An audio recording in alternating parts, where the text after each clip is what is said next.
مساء الخير واهلا بيكم حلقه جديده مع شبانه على تلفزيون اليوم السابع.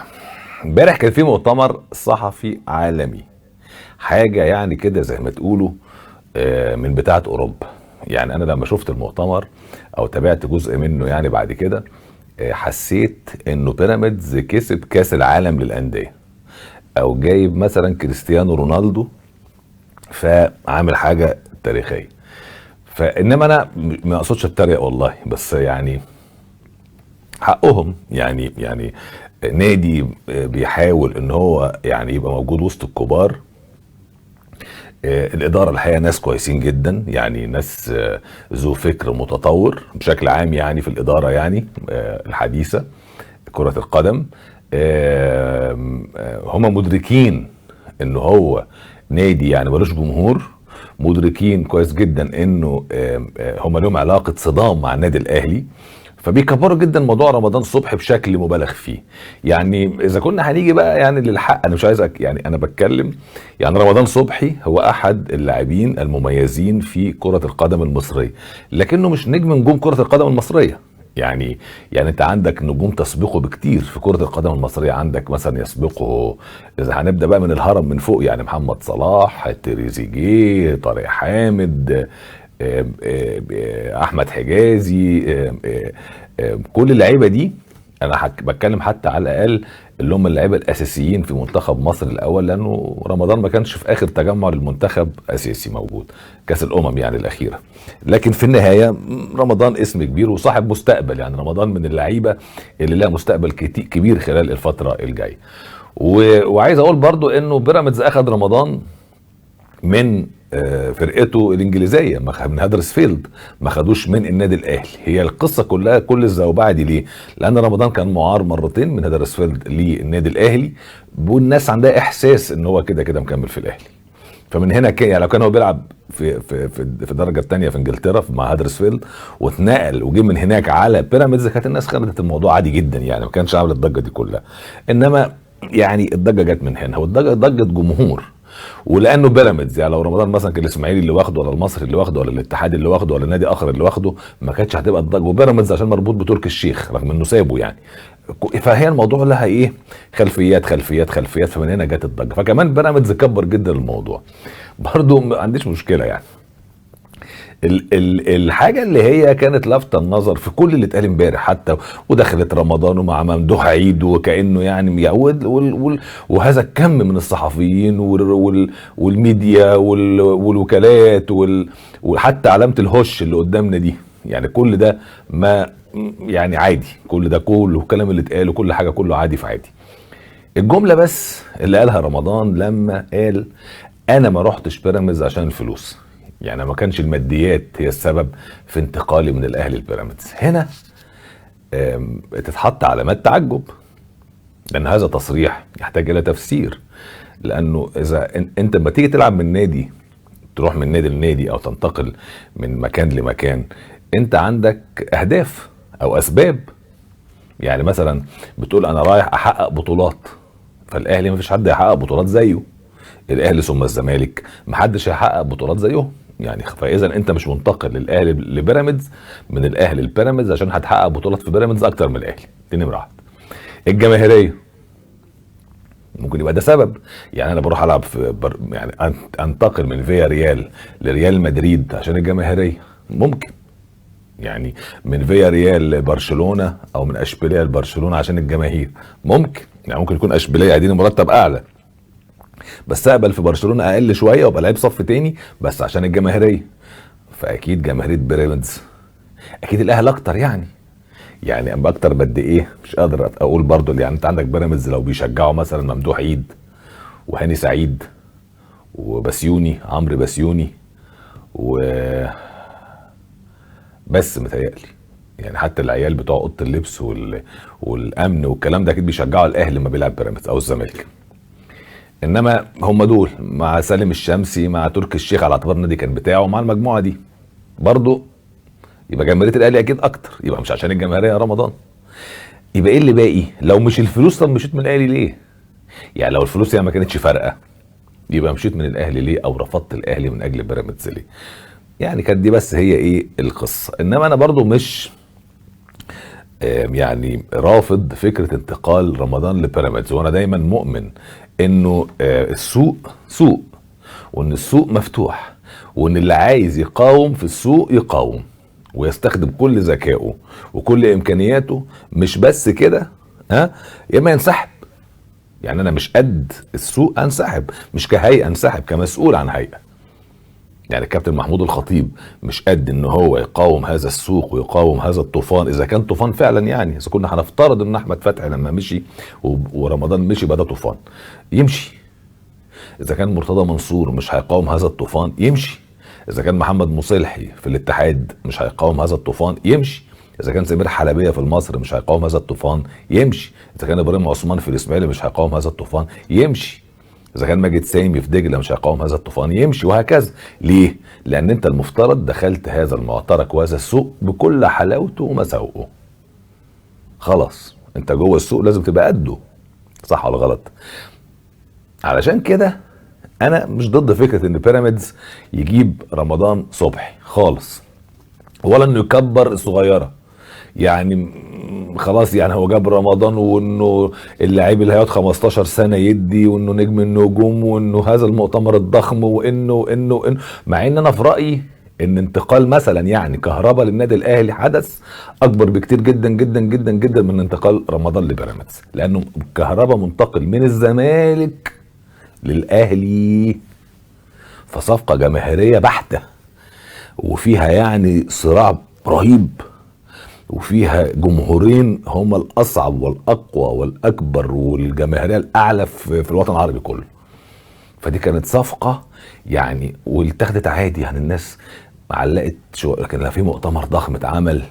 انا مش فاكر اذا كان والله كهربا، ما تشوفوا لنا صوره كده كهربا بفريق الاهلي وهو اتعمل له مؤتمر كبير، ولا مجرد بس لبسوه التيشيرت وصوروه؟ مش عارف والله، انا مش فاكر. يعني يطلعوا لنا على الشاشه دلوقتي ممكن نشوف، مش فاكر يعني. لكن مؤتمر رمضان كان ضخم مبالغ فيه الحقيقه يعني، وما طلعناش منه بحاجه يعني، ما فيهوش سر. يعني كل كلام لطيف، يعني كل الكلام اللي بيتقال كلام دبلوماسي لطيف، وانا بشكر الاداره بتاعه بيراميدز على الكلام اللطيف اللي بتقوله، انها تقدر الاهلي وتقدر الزمالك. لكن كان في بعض الكلمات كده بتخرج ان هو ايه، بتتكلموا عن فلوس رمضان. طب ما هو ده في انديه في مصر بتدي مرتبات 1,800,000 يورو للعيب. طبعا ده الزمالك مع فرجاني اساسي. وانا قبل كده قلت انه قصه فرجاني مش لان الزمالك جاب فرجاني واداله 1,800,000 يورو وبيدي طارق حامد مثلا 8 مليون جنيه ولا 10 مليون جنيه، لا، هو بيدي فرجاني 1,800,000 يورو لان اللي عامل صفقه فرجاني كان المستشار تركي الشيخ، فهو اللي كان شايلها في الاول. هو اللي جابه من النصر السعودي واداله 4 مليون يورو، وهو اللي اشتراه، وهو اللي كان عامل العقد، وهو اللي دفع له اول سنه 1,800,000 يورو. عشان كده لما جه الزمالك بقى يدفع بعد ما انسحب المستشار تركي الشيخ بقى في ازمه ماديه، لانه 30 مليون جنيه رقم كبير يعني، حتى في تجديده دلوقتي. المهم، فدي كلمات ايه كانت بتبقى من تحت الحزام. انما عايز اقول حاجه، يعني هو السوق كده والاحتراف كده. انا دايما اقول اذا مانشستر سيتي دخل في صفقه قصاد كذا وكذا، شفتوا بقى مانشستر سيتي شعبيه اقل بكتير جدا من مانشستر يونايتد ومن ليفربول في انجلترا، لكن لو دخل معاهم صفقه هيكسبها. لغه المال هي اللي بتحكم، هي اللي لا الجماهيريه بتحكم، ولا التاريخ بيحكم، ولا الشعبيه بتحكم، ولا حد. اللي بيحكم في شراء اللعيبه او ضم اللعيبه او اغراء واغواء اللعيبه الايه؟ الفلوس. فدي يعني دي حبيت بس ايه اتكلم على القصه بتاعت رمضان لما عمل هش امبارح، الحركه اللي عملها دي واثارت يعني ناس كتير جدا في الميديا. انا من الناس اللي يعني، هو الاهلي من خلال وسطاء في انذار شديد اللهجه لرمضان صبحي، اسكت ولا تلمح حتى عن الاهلي. الموضوع اتقفل وخلص، لا ليك علاقه بالاهلي ولا بتلمح عن ايه؟ عن الاهلي. وده يعني ده بقول لكم من خلال يعني مصادر. يعني اقفل بقك، ولا هش ولا مش، خلاص الموضوع ده اتقفل. بص يعني اتقفل بايه زي ما بيقولوا كده، بايه عارفين بتاع اللزق ده اللي بيلزق ده اسمه امير ده ولا اسمه ايه؟ اتقفل كده خلاص، قصه انتهت. فما تجيبش سيره النادي الاهلي تاني. ده اللي وسطاء نقلوه لرمضان صبحي. انما الميديا بتسيب المؤتمر والكلام اللي اتقال كتير في المؤتمر ممكن تعلق عليه ومسكت في ايه. انا ما اعتقدش ان رمضان يقصد الاهلي، حتى لو حد قال ده هو متوصي ومقصوده عشان حد متغاظ فعايز يكيد الاهلي، عامل الصفقه اصلا عشان ما اعرفش يعني. في الاخر حتى لو ده حقيقي، هفترض يا عم ان هذا حقيقي، في الاخر ايه هيف؟ صح ولا غلط؟ يعني النادي الاهلي ونادي الزمالك تحديدا اهو، وده مش عنصريه للاهلي والزمالك، لكن هذا هو الواقع، ان الاهلي والزمالك لا يفرق معاهم 100 رمضان صبحي ولا 100 كهربا. يعني لا الزمالك هيفرق مع 100 كهربا انه يمشي، ولا الاهلي هيفرق مع 100 رمضان صبحي انه يمشي. صح كده؟ هتقول لي خلاص طب ما الناس زعلانه. هو صناعه لعيب والقيمه الفنيه بتاعت رمضان او كهربا تعويضها مش سهل، تعويضها مش سهل، لكن يظل الاهلي بجمهور ده حاجه ربانيه بقى، وبحب الجارف ده، ثم الزمالك بعديه بالحب الجارف ده. لا هيجيبوا بيراميدز في يوم من الايام ولا هيجيب تمنه. مهما بص بيراميدز لو جه في ميسي الناس مش هتشجعه، الناس هتحب تتفرج عليه. لما كان في كينو الناس كانت حابه تتفرج عليه، لما راح لاحمد فتحي وراح له رمضان صبحي اهو في وجود عبد الله السعيد وعلي جبر والشناوي، فرقه حلوه بصراحه هتبقى حابب تتفرج عليها، لكن تشجعها لا. لا، تشجيعك دايما رايح للانديه اللي ايه جماهيريه، الاهلي والزمالك، ثم بعديهم ياتي الاسماعيلي والمصري والاتحاد، ثم بعدهم تاتي انديه الدرجه الثانيه، منصوره والشرقيه وكل الانديه اللي ايه الدرجه الثانيه اللي جماهيريه يعني. فالحدث بتاع كهربا وانتقاله للنادي الاهلي كان اكبر بكتير جدا من الحدث بتاع انتقال رمضان لبيراميدز، للاسباب دي، ان ناديين جماهيريين، ده كان ده نادي جماهيري ونادي لا يعني. لكن في الاخر هم قدروا بيراميدز يعملوها حدوته بجد، يعني شابوه على الاخراج. الفلوس هي اللي تحكمت، لكن هم شابوه على الاخراج، وانه الاهلي اتجرجر شويه، او جمهور بلاش اقول الاهلي، يعني جمهور اتجرجر شويه انه يعملها حدوته كبيره، والاعلام عملها حدوته وده عملها حدوته، فانه الاهلي يبان انه من كاد من الصفقه بانت قوي. انما في الاخر زي ما قال الراجل بتاع هدرسفيلد على الموقع الرسمي بتاع النادي، قال لك وصف سوق الانتقالات، قال لك صعب جدا في مصر. الراجل طبعا مستغرب ليه بيعملوه ده، ومزايدات واللعيب ياخد 30 مليون جنيه وده كان عرض كام، واكيد وصلوا كل الاخبار ده. فهم وصفوا سوق الانتقالات في مصر، قال لك انه سوق صعب جدا، لانهم مش مصدقين وما عندهم عادي يعني. هم الاجانب كده يعني، انت ممكن تبقى عايز مثلا لعيب جامد جدا ونادي تاني داخل خده، خلاص عادي بتشوف بلان 2 عندك، انت بتحط 1 2 3 في كل مركز. فوان ما جاش. هقول لكم حاجه، صلاح في ليفربول ما كانش نمبر 1 في مكانه، يورجن كلوب هو بيجيبه كان في لعيب قبله في الاختيارات في الانتقالات وقتها، فالاولاني ما جاش فجاب صلاح، التاني بقى صلاح، بقى صلاح. صح ولا غلط؟ يعني ما كانش هو اختياره الاول على فكره، لو كان الاول جه ما كانش صلاح راح ليفربول. انما هم الاجانب كده. تذكرت التصريح بتاع فايلر لما سالوه قالوا له انت لابس تيشيرت ابيض ازاي في ماتش الزمالك، قال لك ايه علاقه ده بالماتش يعني؟ عايز يقول ايه اللي انت بتقولوه ده يعني؟ ايه الهاري ده؟ ايه اللي لبست تيشيرت ابيض في ماتش الزمالك؟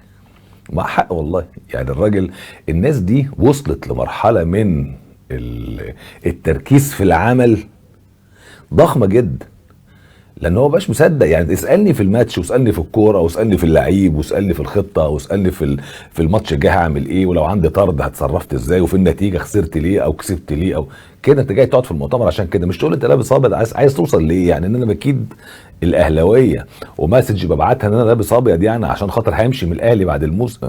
عايز اقول كده يعني. فايلر ايه ده يعني؟ ايه الفكر ده؟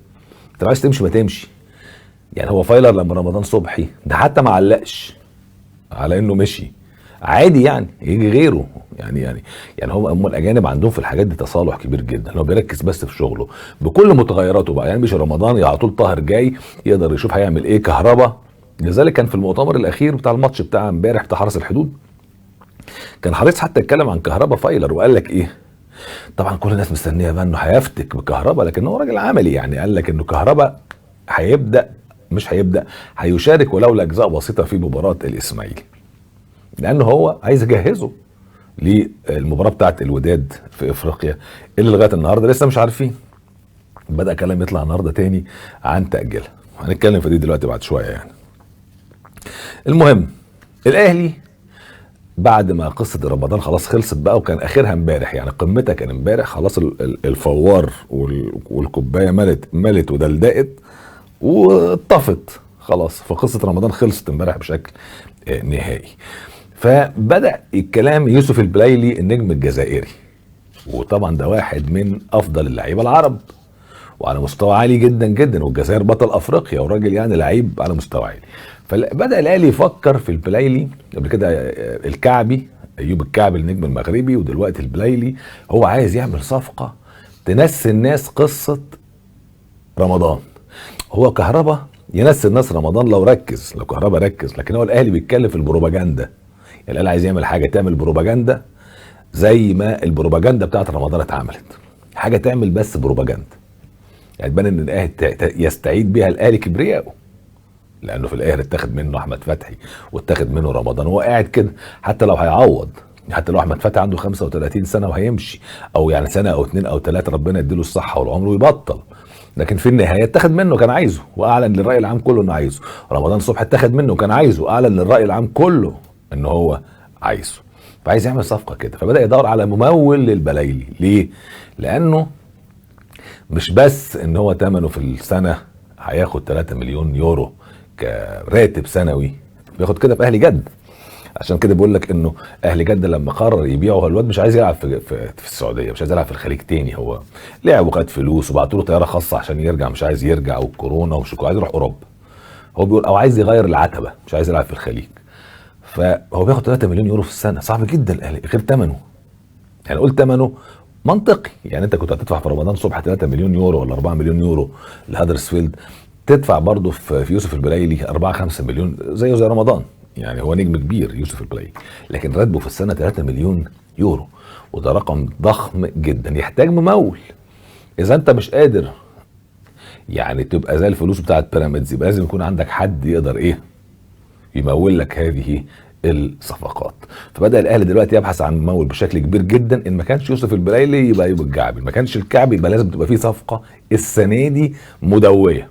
هو ده للاهلي قاعد نايم قايم ما بيفكرش غير في كده، حتى لو مش فنيا مش محتاجها، بس لازم تكون في صفقه مدويه. دي النصيحه اللي اخدها محمود الخطيب ولجنه التعاقدات واللي شغالين عليها دلوقتي.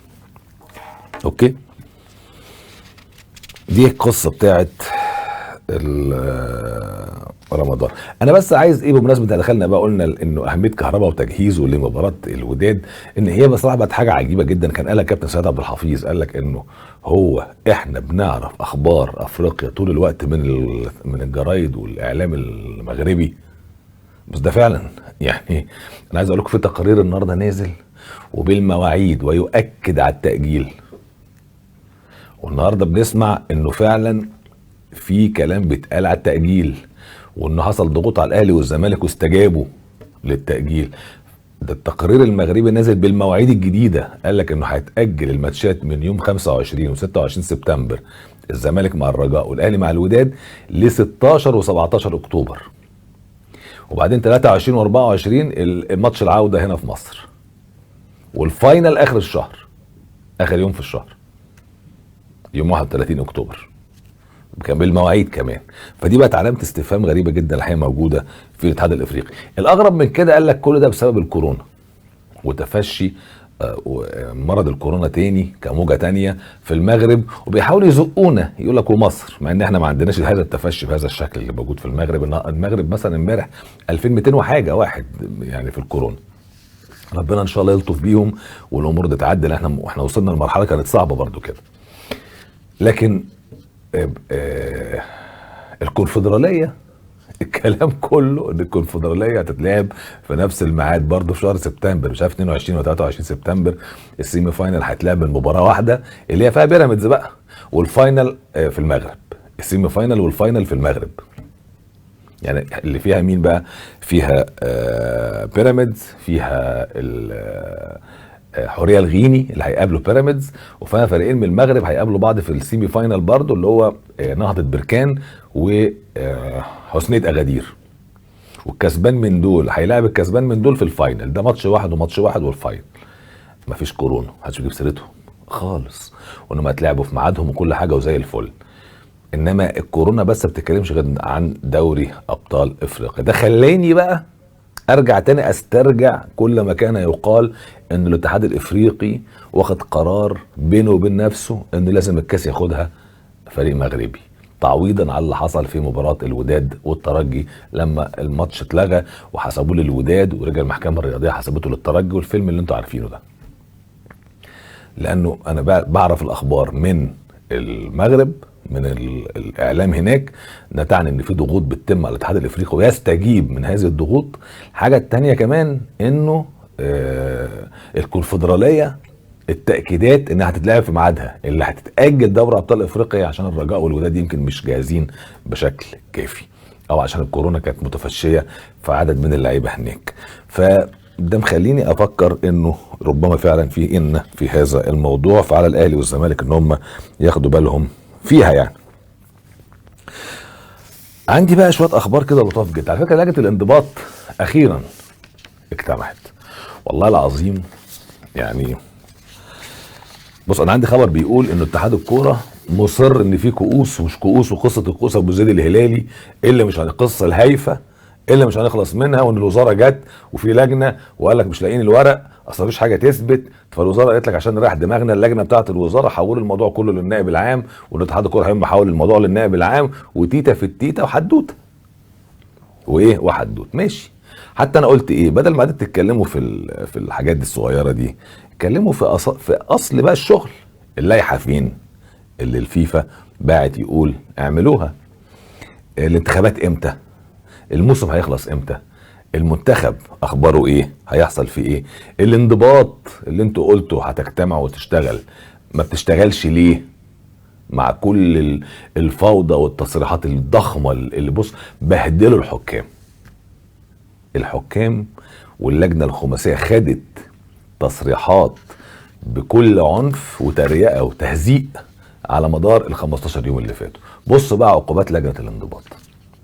اجتمعت النهارده وطلعت العقوبات. المفروض كانت تجتمع من اسبوع، يعني هم قالوا الثلاث اللي فات تقريبا اللي هو زي النهارده، وبعدين قالوا الاربع اتاخرت يوم، وطلعت القرارات النهارده. انا مش عايز اقول القرارات طب اتعرضت على حد وقال اه او لا لغايه ما صدرت عشان تقعد الاسبوع ده كله. مش عايز اقول كده لانه في الاخر دي لجنه ماسكها مستشارين، مش ماسكها موظفين او ناس متطوعين، لا ده مستشار ورؤساء محكمه، المستشار سيد البنداري والناس دي. مش هقدر اتكلم طبعا على كفاءتهم ونزاهتهم، لكن في الاخر هذه اللجنه طلعت قرارات انا من وجهه نظري اضعف مما يكون ويستحق اتحاد الكوره واللجنه اللي بتديره واللي هي مفترض بتحافظ على الحكام يستحقوا كل الكلام يتقال، واللي عايز يهزق حكم بيدفع 50,000 جنيه. انا بقول لكم اهو، اي نادي له كيف يهزق حكم او يتطاول على رئيس اتحاد الكوره او رئيس اللجنه اللي بتدير اتحاد الكوره او اي عضو في اللجنه يجهز 50,000 جنيه. و50,000 جنيه في عرف كره القدم ولا حاجه. رمضان ب 30 مليون في السنه، ايه 50,000 جنيه؟ 20 شتيمه بمليون جنيه. يعني لو شتمت 20 حكم او 20 مسؤول في اللجنه اللي بتدير، الواحد ب50، الشتمه ب50، يعني ال20 بمليون. رمضان بياخد 30 مليون. شوف بقى، ال20 بمليون يعني 20 في 30 تشتم 600 مره عشان تاخد مرتب رمضان في السنه. ولا حاجه يعني، اللي يدفع 30 مليون للعيب ايه يعني ما يدفع 50,000 جنيه في شتمه يعني. بصوا بقى بيقولوا ايه، قال لك مرتضى منصور 100,000 جنيه، اكتر واحد اتحاسب وتعاقب بصراحه. عقوبه 100,000 جنيه عقوبه عليه. عدل القيعي 50,000 جنيه، نص مرتضى منصور. كل واحد بايه بقيمته يعني. يعني انا رئيس نادي زي مثلا واحد مش رئيس نادي، لا يعني مرتضى 100,000 جنيه، عدل القيعي 50,000 جنيه، راجل طيب.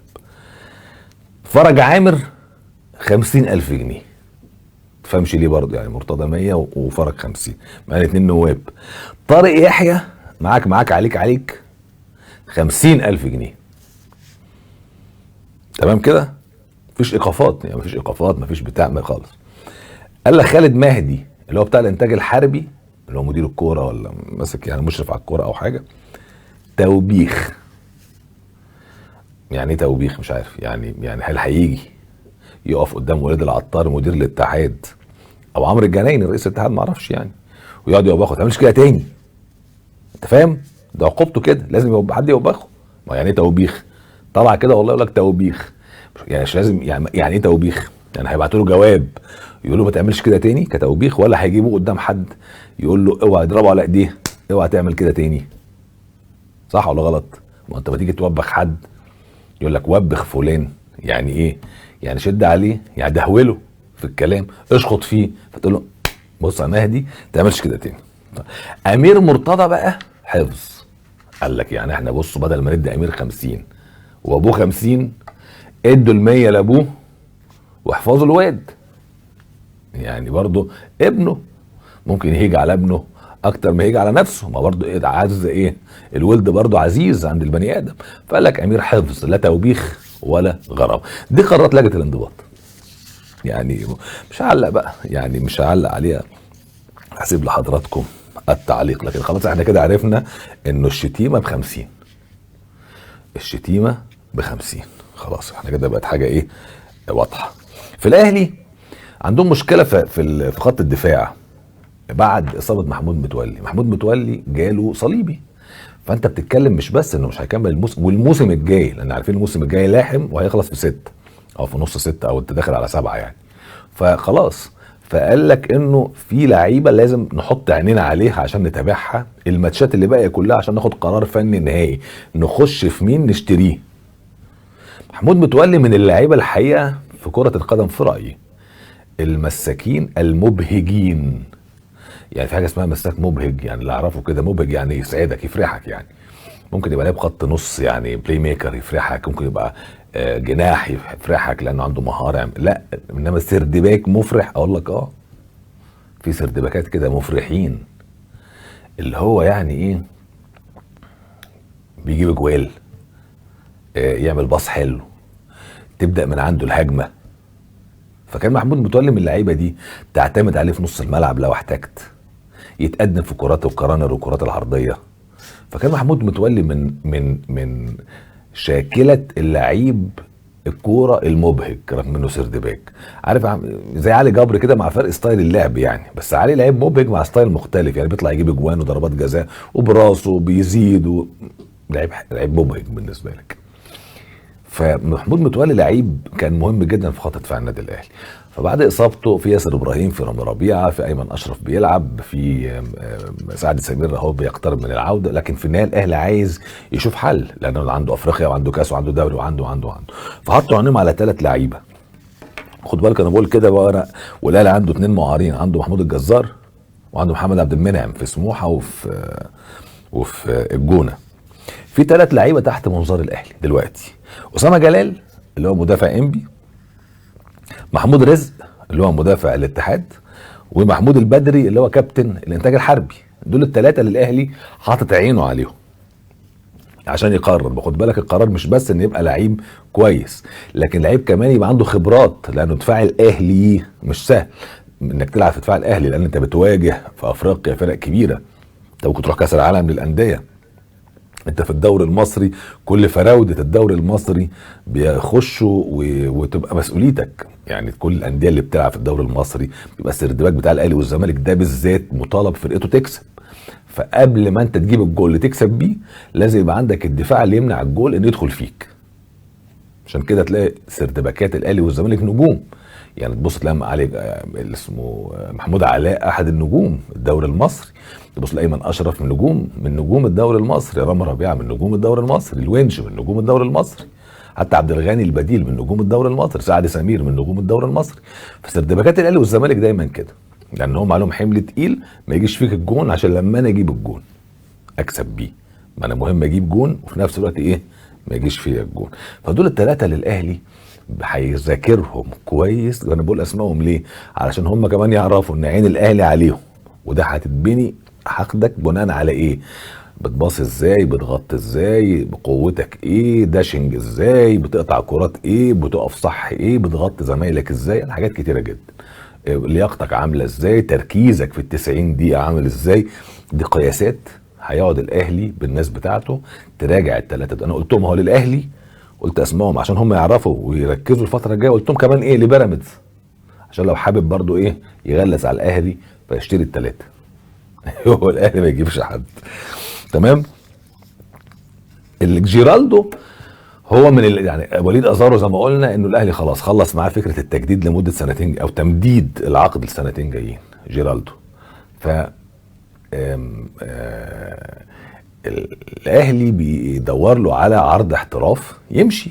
فهو جاي له عرضين، جاي له حد من الخليج ما تمش الاعلان عن اسمه، احد انديه الخليج، ونادي برازيلي لان هو لعب في البرازيل على فكره جيرالدو، هو انجولي بس لعب في البرازيل.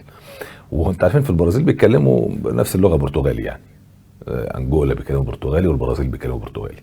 ف جيرالدو بس جيرالدو بقى بتلائم، قال لك انا ممكن امشي في حاله واحده بدون مشاكل، امشي فور فري ببلاش. طب والنادي اللي جابك ومش هيستفيد يا ابني من مش دقواك سنه ولا سنتين؟ لا، هو ليه جيرالدو بيقول كده؟ لان اي نادي هيتعاقد معاه هيقول له انا هشتريك. تمام. طب الاهلي هياخد منك يا عم $1,000,000، بلاش مليون، $500,000. الاهلي جايبك ب $600,000 هيبيعك يا عم بنص مليون، 500,000 بس، يخسر فيك 100. اديك لعبت سنه ولا لعبت شويه يعني، ماشي. $500,000. مين اللي هياخد $500,000 دول لو جيرالدو مشي ببلاش؟ هو نفسه جيرالدو. يعني النادي لما يبقى لعيب رايح فري بيبقى عقده ايه كبير، زي احمد فتحي كده لما مشي من الاهلي فبيراميدز اداله فلوس كتير. ليه؟ لانه ماشي ببلاش من النادي الاهلي. او شريف اكرام هياخد فلوس كتير لانه ماشي ببلاش، اخر سنه له ده في الاهلي واخر سنه ده في النادي الاهلي. فكل ما تمشي ببلاش وكل ما الراجل حمزه المسلوسي بتاع الزمالك ماشي بصفاقس ببلاش فياخد فلوس كتير حقه، لان الزمالك مش هيدفع مقابل الصفقه. حلو كده. فجيرالدو دلوقتي بيقول لك انا همشي بس ببلاش، استغنوا عني همشي وما عنديش مشكله خالص بدون مشاكل. يعني مش هقعد اقول للاهلي بقى ايه ادوني فلوس وانا بقى لي سنتين في عقدي من حق اخدهم واشتكي للفيفا. لا يا عم مش هعمل كل ده، هنكتب مخالصه بس همشي ببلاش. ده الاهلي بيفكر فيه دلوقتي خلال الفتره الجايه. وبمناسبه المشي ببلاش، عواد نفسه بيعمل نفس الطريقه دي بتاعت جيرالدو. عواد برضو بتلاقي مع الزمالك. طبعا عواد ما بيلعبش في الزمالك من ساعه ما قعد وبدا ابو جبل. فعواد محمد عواد بعيد عن حراسه مرمى الزمالك بقاله فتره، الفتره اللي فاتت دي. حلو كده. ف جاي له عرض من الباطن السعودي. فعواد من خلال مقربين له يعني وكلاء وبتاع بيتكلموا مع الزمالك، قال لك كفايه انا ما بلعبش، هريحك يا عم، وكفايه النادي السعودي هيريحك من مرتبي. يعني هريحك من مرتبي. عواد بياخد مرتب كبير يعني، ده في ناس بتقول بياخد 20 مليون جنيه في السنه، ما اعرفش يعني رقم ضخم. وفي ناس بيقولوا لا ده بياخد 15، في بيقولوا لا بياخد 13، ما اعرفش برضه. وفي عقود اتنشرت وارقام اتنشرت، لكن في النهايه القول الفصل عند الزمالك. فعواد وجاي من الاسماعيلي بفلوس كتير، واتنين راحوا معاه في الصفقه، متولي ودونجا راحوا الاسماعيلي. ف عواد بيعمل زي جيرالدو كده، قال لك يا عم انا هروح اعاره سنه ولا سنتين للسعوديه، وكفايه ان هم هيدوني ايه، هيريحوك من المرتب بتاعي بس ببلاش. يعني الزمالك دفع مبالغ كبيره جدا للاسماعيلي، لكن ممكن يعيروا سنه او سنتين ببلاش. فانا ما اعتقدش الزمالك هيوافق على هذا الكلام. حميد احداد ماشي في نفس الليله برضه. ما هو اللعيبه كلها دلوقتي بقت تستغل فكره ان في ذخيره من النجوم موجوده في اهلي وزمالك. فالزمالك عايز احداد، جاي له عرض من نادي اسمه شباب المحمديه المغربي. هذا النادي عرض على الزمالك انه يضم حميد احداد $1,000,000. حميد عايز يكمل في الرجاء ومتألق مع الرجاء، وحاسس ان هو استعاد نفسه تاني. يعني هو راح سنه مع الزمالك، بعد غاب شويه مع جروس فتره، يعني ما ظهرش بمستوى اللي احنا كنا متوقعينه، فبعد لغايه ما راح رجع تاني للرجاء ورجع لمستوى بيجيب جوال ومكسر الدنيا. فهو عايز يكمل مع الرجاء على الاقل سنه كمان، حتى لو احترف يبقى احترف هو على ارض ثابته كده ورجع تاني ثقته في نفسه. فاتفق مع الرجاء، قال لهم بصوا هنقعد نماطل ونخش مع الزمالك جيم، والزمالك هيقعد يتكلم ويزعق ويجعر ويعمل ويسوي، هنخش معاهم الجيم ده، وفي الاخر هيبقى في انتقالات ويتفتح باب الانتقالات ثم يغلق باب الانتقالات، وغصب عنهم مش هيأيدوني. غصب عنهم ازاي؟ يعني مش فاهم. الزمالك عنده فرجاني صح، وعنده بن شرقي صح، وعنده اوناجم صح، وعنده كاسونجو. قول كاسونجو هيمشي ماشي، بقى 3 هم، وجايب 2 حمزه المسلوسي، ادي 4، والراجل بتاع انجولا بتاع اول اغسطس ده مش فاكر اسمه، ادي الخامس. يبقى دول ال5 الاجانب الذين يجب ان يقيدهم نادي الزمالك، مش هيقيد غيرهم، مفيش اكتر من 5، وكل نادي ليه على حد اقصى كام؟ 5 باللعيب كمان السوري او الفلسطيني او بتاع شمال افريقيا اقصد، اسف يعني. حلو. طب ونجم هيبقى سادس، سوري حداد هيبقى سادس. فالجيم بيتلعب ازاي؟ ان انا ابقى فري لو الانتقالات اتقفلت والزمالك ما ايدنيش، فيا عم ولا مليون دولار ولا مليون جنيه ولا مليون حتى تعريفه. فده الخطه اللي هو شغال عليها. هيحلها ازاي نادي الزمالك؟ دي كلها لعيبه زي بتاعه اسماعيل ياسين كده فيلم العتبه الخضراء، فكل واحد بيستخدم اللعيبه ايه بتاعته. طيب الزمالك عارف انه ما يقدرش يخش تاني في قصه محمد ابراهيم.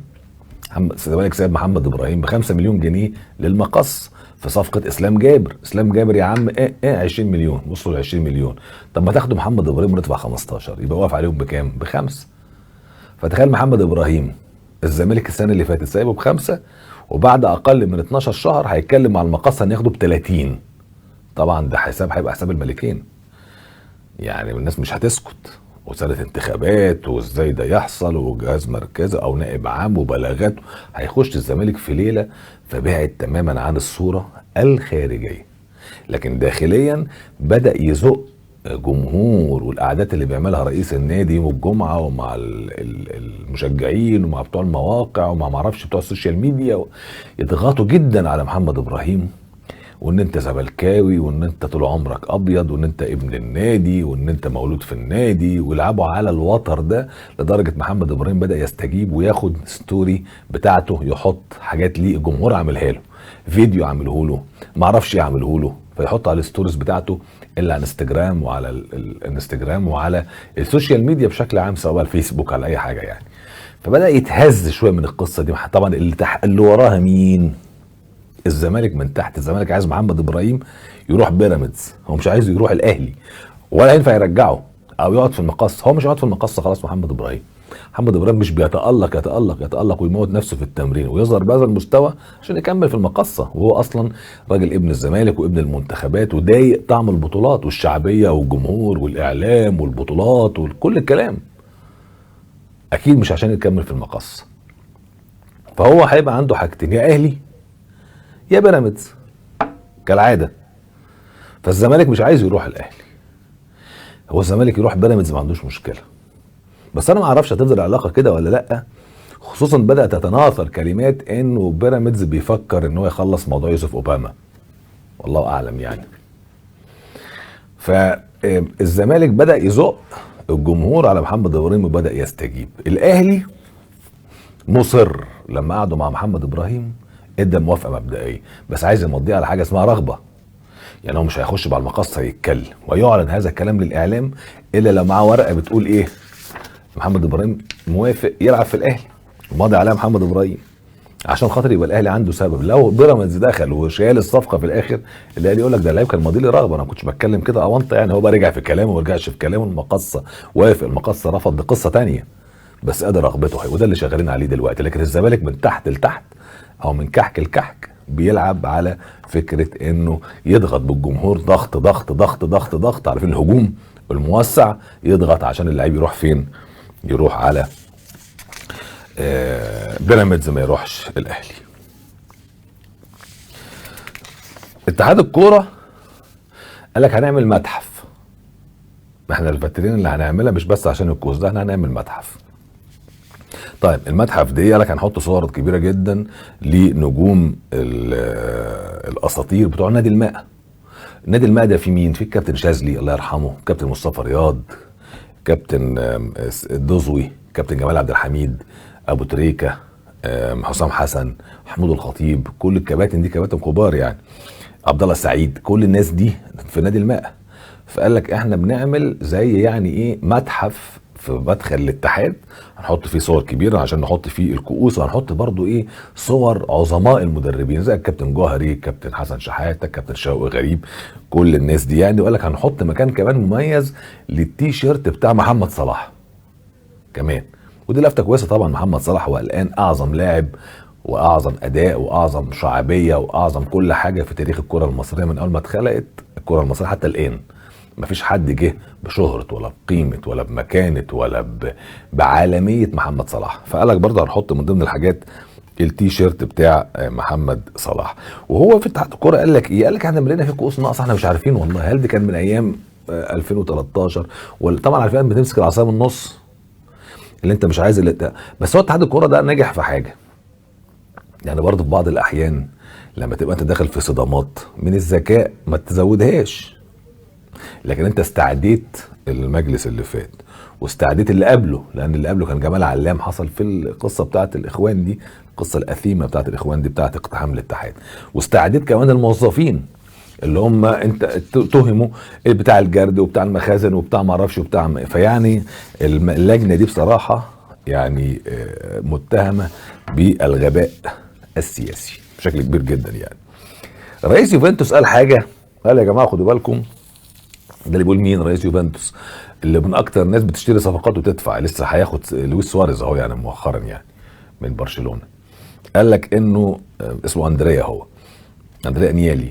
الراجل ده قال لك انه في حاله من الافلاس ستصيب عدد من الانديه على مستوى العالم خلال الفتره الجايه بسبب الموضوع بتاع كورونا، وان في خسائر ماديه ضخمه جدا جدا جدا في الاقتصاد العالمي لكره القدم في الفتره بتاعت الكورونا، وان الكورونا ما انتهتش، ان كل ما تظهر ويجي احساس بان في موجة تانية او قلق تاني عند الناس، وكل ماتش ما بيخشوش جمهور، وكل ماتش بيتأجل، وكل لعيب بيتأخر، وكل ده انت بتتكلم في مئات الملايين، ووصلت الخسائر. حتى هو قال انه في الدراسات اللي اتعملت ان الخسائر عدت ال4 مليار دولار. تمام. وقال انه الانخفاض الايرادات نزل بمعيار او بمقدار 4 مليار دولار، وقال وتوقعته انها هتستمر كده سنتين جايين يعني. ده رئيس نادي اليوفنتوس، واحد من اهم الانديه الاقتصاديه في العالم، مش هقول الكرويه، احنا عندنا الانديه كرويه وفنيه والفاتي ده عندنا احنا بس، يعني بره دي كيانات اقتصاديه، كيانات اقتصاديه مش سهله، لها ارتباط كمان بالدخل القومي للدول. خدوا بالك يعني، خدوا بالكم انه ايطاليا يعني يؤثر على دخلها القومي اهتزاز اليوفنتوس او انتر ميلان او اي سي ميلان، دي انديه ضخمه جدا وكيانات اقتصاديه كبيره جدا مش سهله يعني يمر مش سهل. وفي اسبانيا ريال مدريد وبرشلونه دول يعني انت بتتكلم في ثروات ولاعيبه اصول ثروات متنقله تتحرك على قدمين يعني. فالراجل قال لك 4 مليار دولار على مدار الفتره ولمده سنتين كمان، تراجع في مداخيل وايرادات الانديه، فبالتالي في انديه كتير هيحصل لها تآكل في عالم كرة القدم وهيتعلن افلاسها، ويكون في ازمة نقدية ضخمة في اندية كتير على مستوى العالم خلال الفترة الجاية. وبيقول انه الفيفا نفسه معترف بذلك رغم انه ما اعلنش بشكل واضح عشان ما يحصلش قلق في مجتمع كرة القدم والرعايات اللي موجودة، لكن الفيفا عارفين ان ده هيحصل خلال الفترة الجاية. طبعا ليونيل ميسي خلاص، ليونيل ميسي لكل الناس اللي بيشجعوا برشلونه، ليونيل ميسي رجع وبيتمرن، بيقولوا كمان امبارح عامل تمرين عنيف جدا تمرين بدني عنيف وشديد جدا جدا جدا، وكومان قاعد معاه وبيتكلم معاه حتى في طريقه لعبه اللي هيلعب بيها، ومكانه الجديد ان يبقى يلعب ناحيه اليمين جناح خفي، بيقول عليه جناح خفي اللي هو ملوش اي مهام واضحه يعني انت ما تحسش بيه في الملعب، وملوش اي مهام دفاعيه ولا اي حاجه، لكن هو هيعتمد عليه بشكل كبير خلال الفتره القادمه. زي ما قلت لكم الاتحاد الافريقي هيجتمع مع المناديب بتاعه الانديه الاربعه اللي وصلت سيمي فاينال دوري ابطال افريقيا عبر الفيديو كونفرنس عشان خاطر يقعد يتكلم ويهري شويه، وبعد كده يعلن تاجيل ماتشات دوري ابطال افريقيا.